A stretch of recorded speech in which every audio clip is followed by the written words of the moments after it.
We are back with another really special episode. In today's episode, we're going to celebrate Mother's Day. Now, in the US, Mother's Day is celebrated the second week of May, and it's really a day to celebrate mothers everywhere. But to us, it's a day to celebrate not only our mothers, but all women in our lives. Basically, anybody who's had an impact on us one way or the other. Because as you know, there's a saying, it takes a village, and it really does take a village, especially when you're an immigrant in a brand new country where you don't have your real village around you. And so I know you're used to hearing us talk a lot about, complicated tax stuff, which is what we've done the last couple of months. So today we're just gonna make it a little bit lighter, and because Manasa and I are mothers, and just talk about Mother's Day. I'm not quite sure where this episode will go, so we'll just have to play it by ear and see what comes out of it. But I know there's a lot to talk about because we've had so many lessons about life and about finances from our moms. And so, okay, Manasa, where do you want to go with this one? Yeah. So remember, when we started to talk about this was when Chewy is or rather it's Jane's puppy, her dog. And we found out sometime around March or April that Chewy's going to be a mom. So she's a hypoallergenic dog and she doesn't shed, or she sheds very little. And then that's how Jane and the Mephams got her, and we found out she was going to be a new dog, a new mom. So that's when we started talking about this episode. Really, Mother's Day for us, our experiences are really special, I think, and that kind of goes without saying for a lot of people like us who are immigrants, especially if you were here in your 20s and you came here as adults in a way, yes, but then you were also growing up here for that part where you are navigating not only your life as an immigrant in another country, but then you're also learning how to be a new mom, maybe in a different country where the blueprint, so to speak, about how to be a mother. It was because mostly you would have watched your mom be a mother to you, or your aunts and your grandmother, maybe your family. But here the blueprint is changed, and you're again also navigating cultural influences and the outside input on your children. So how do you go about that? How do you be a good mom, a mother, in taking all of this into consideration and at the same time stay connected to your roots, to the values that you hold important, to the traditions that you hold important, and maybe is important to your family as well? Well, thinking really about that, I guess whether you're a daughter or your mother, or the relationship between important women in our lives and our mothers and our daughters, it's the basic human values and connections remain universal no matter where you are. But in today's context, we would like to explore us as immigrants and being in the US and being mothers, and how our mothers influenced how we thought about money and finances. Maybe a little bit of that as well, right, Jane? Yeah, and it kind of brings to mind, I actually have a post I wrote a while back called Money Lessons from My Mom. And thinking of some of the lessons, there's two lessons I write about, and I think that really explains really what she taught me about money. She obviously taught me a lot about other things in life. So those two things she said to me, one was, don't quote unquote eat your future. Because your future self is not going to be happy, which to me really came down to always save, save, save, because you do need to save for the future. It's a key lesson. The other one she talked to me about, this one is really, when I've thought about it, part of the reason I do what I do, she said to me or to us was, if something impacts you daily, and think about money impacting you daily, then you need to learn about that subject such that you can make good decisions for yourself and not have to rely on others. And a big part of this is because we were in an environment that was very male dominated. And so if we, and I'm counting myself in the group as women, did not understand things about money, for example, or you did not have control over that, it was just going to put you in a bad situation. And so I kind of took that lesson and ran with it. And it's like, money impacts every part of my life. And so I'm going to learn all I can about it. And I kind of added to it to also say, I'm going to teach others about it, starting with my kids. And I have a story about my kids a little bit later.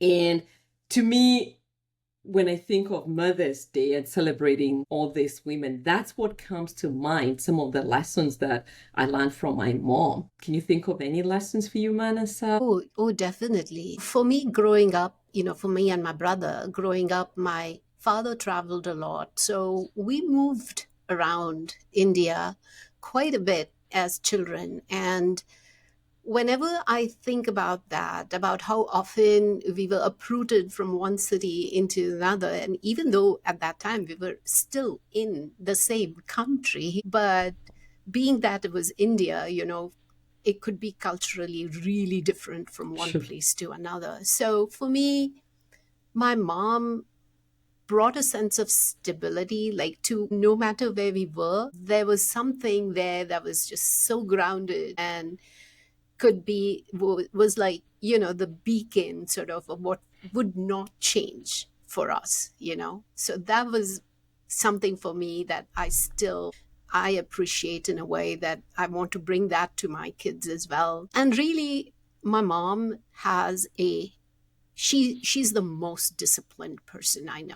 She has the most disciplined approach to everything, whether it is her daily habits or life in general or finances. And I still remember, she had this notebook in which she wrote and she balanced her books every night.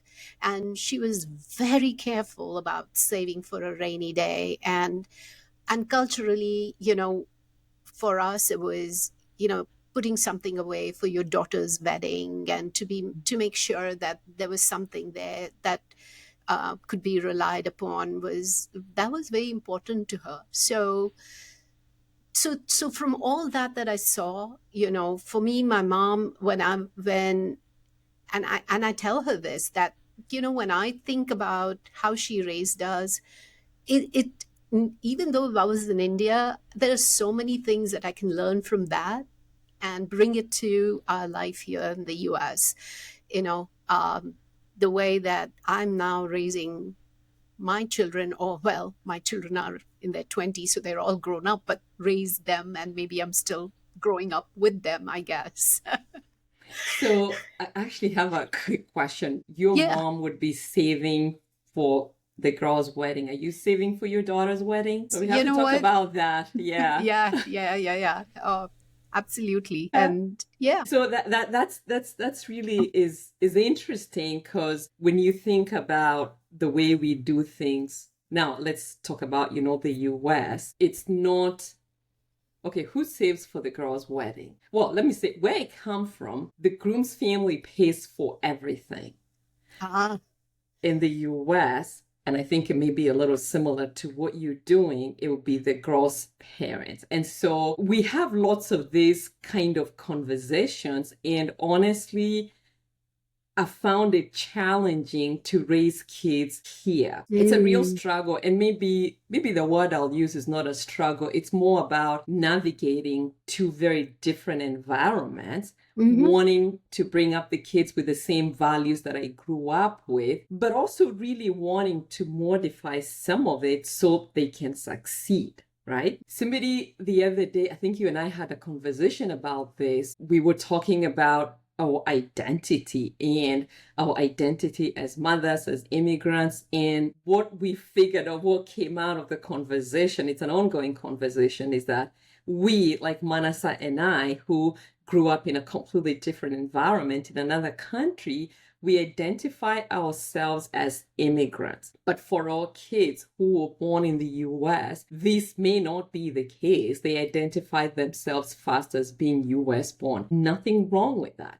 But you can already see where the challenge is coming in, where I want to teach them the way my mother taught me, but also understanding they may not appreciate it, or they're looking at it through very different lenses. And so one thing I found is, one, obviously acknowledging the differences and having lots and lots of conversations, having the willingness to be a student, like being able to look at things through their eyes, being empathetic to what they're going through, and having people like you, Manasa, to talk about. I think of Manasa as my sister from my other mother, to really talk about some of the challenges that we're going through so we can get through the whole mothering journey together and be able to produce the right word? Successful kids, right? Yeah. Yeah. I'm sorry, I didn't mean to cut you off. I was going to say that is definitely, like you said, a challenge. And I think also it comes from the fact that we can see it, we can see that it's a challenge and we are ready to address it. And that's also important, I think, in my mind. And, to your point earlier about saving up for the wedding, and I say this, you know what? That's not a pressure. That's just money I'm setting aside. If you wanted to use it for something else, it's there, or maybe not, like it's just all mine, but it's there, it's all in a piggy bank in another place, in an index fund maybe. So, well, but speaking about women who had impact on our lives, and that's mutual. Jane, there's so much I learned from you. Really mothering, womanhood, sisterhood, children. It's just so universal. It doesn't matter from what background you're from. There's so many things that are just above and beyond this cultural differences, really. And I feel at times that even though now my children are adulting, so to speak. Yeah. But we have so much to learn from them that we also learn from our mothers. So it's really a nice and happy position to be in if you look at it that way. We have a window into the lives of millennials and Gen Z, and maybe we wouldn't have had that window if it wasn't for them, or if it wasn't for the presence of a millennial or a Gen Z in your life, if you not necessarily have given birth to them. But it's a great opportunity for me whenever I have any younger person with me.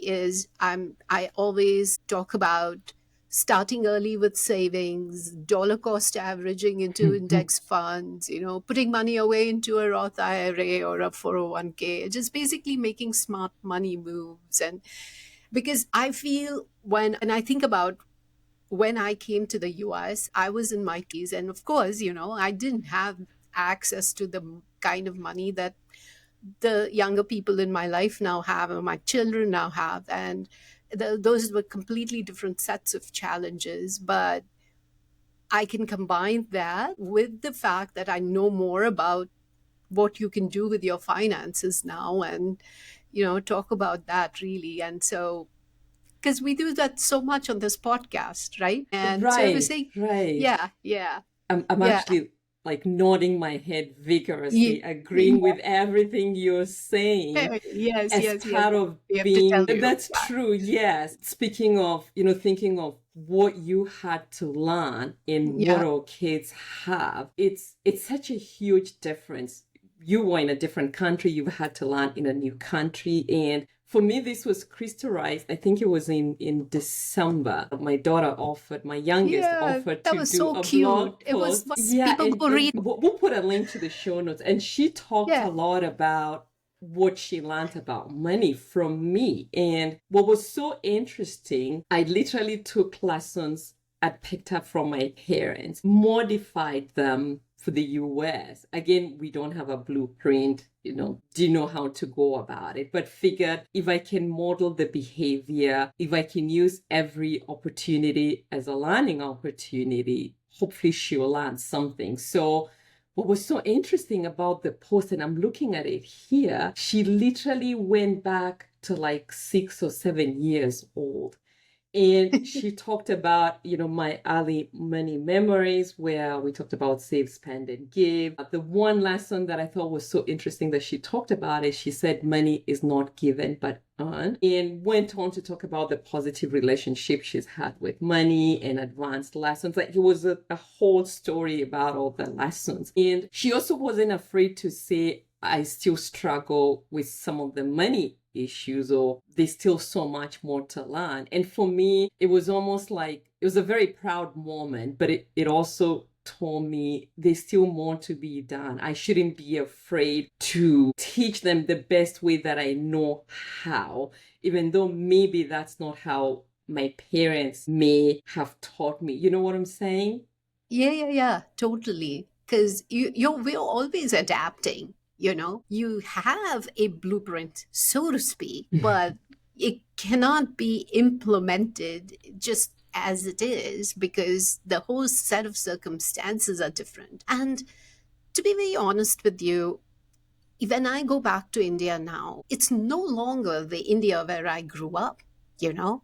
It's not like my friends or the women who are of my age or the people who are of our generation, the way they are bringing up their kids, they don't have a blueprint either, but maybe culturally, geographically, they are in the same place. So how does one adapt to change? I think that's very important, right? Like, especially from a money frame of mind. And um, Yeah, yeah. yeah, yeah, yeah. So that being said, I think I like, what I read about Maya Angelou quite a lot. And I know that Oprah Winfrey, who considered Maya Angelou as one of her mother figures, and Oprah doesn't have her own kids, and she's mentored so many people that it's unbelievable. She says something, I think there's a quote that she says is biology is the least of what makes someone a mother. So that is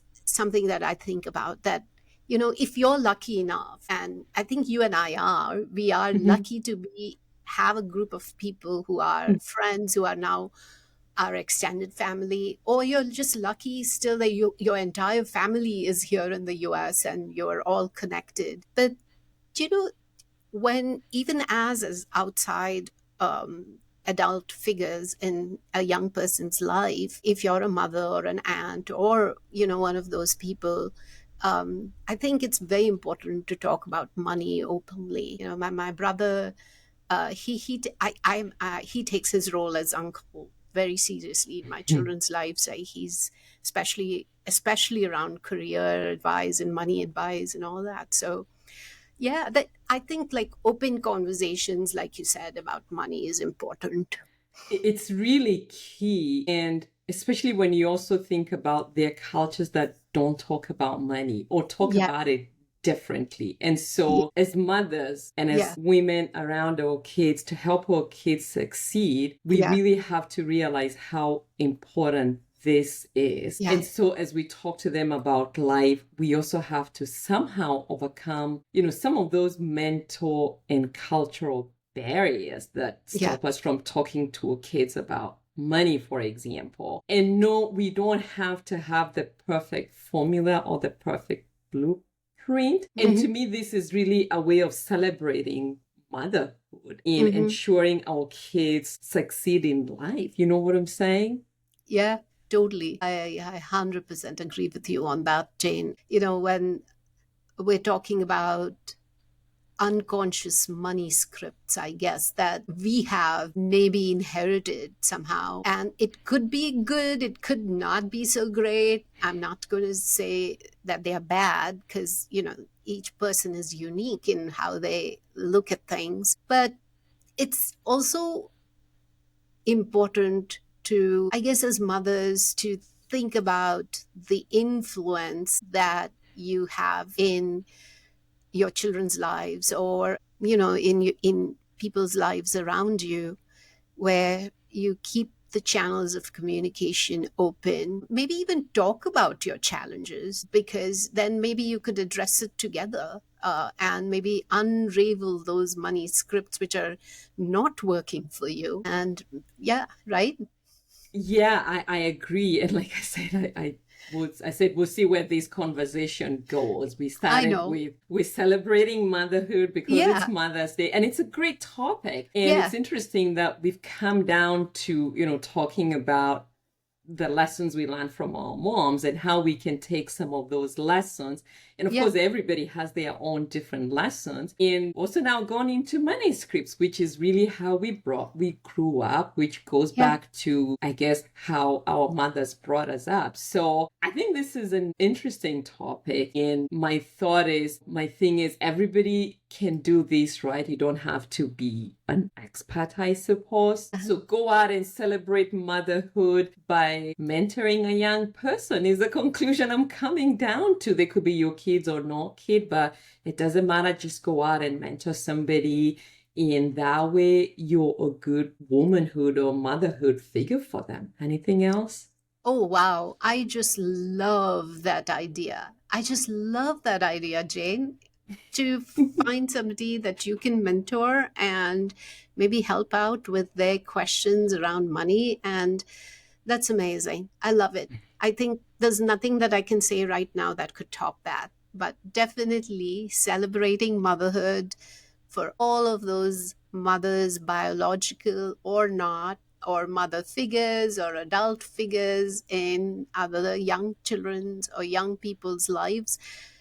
Wishing you the very, very, very happy day, Mother's Day, and hope this conversation helps you a little bit. Thanks for listening. Bye. Bye.